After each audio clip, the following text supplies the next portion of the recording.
Female অ্যাট্রাকশনের কারণে just আছে female drop attraction না, ইনজুরি একটা বড় কারণ ছিল। খারাপ মানুষ থেকে আসলে দূরে থাকা বেটার। কেটে এরকম একটা সফট বক্স বানাইছি।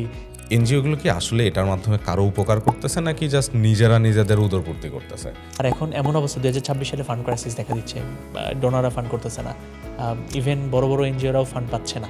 ওই লোকমা দিয়ে বসছে, আমার এক দোকানের হিসাব এখনো বাকি আছে। বাই দ্য ওয়ে, আমরা কিন্তু বাংলাদেশের সবচেয়ে বড় একটা চ্যানেল চালাই।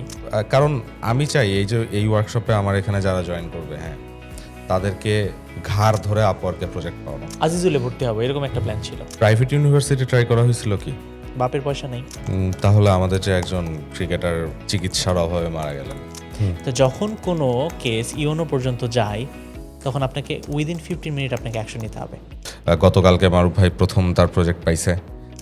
50টা মুরগি, 60টা মুরগি, 100টা মুরগি, দেন হচ্ছে যে 25-30টা ছাগল সবসময় দেখছি আমার বাসাতে। নামমাত্র টাকা একটা ওয়ার্কশপে নিয়ে আসছি, অ্যান্ড এরপরে দেখা যাবে এই কনসালটেন্সির জন্য আমি হিউজ চার্জও করতে পারি। এবং আসলে আমি মোটিভেশন ছিল না বিধায় আমি কাজ করতাম না। জেডাইম স্টুডিও এ তো ভাই পুরো আমার একদম মোটিভেট করে ফেলছে আপরকে আবার নতুন করে শুরু করা। এখন চিন্তা করছি আর ফ্রিতে বিলাবো না।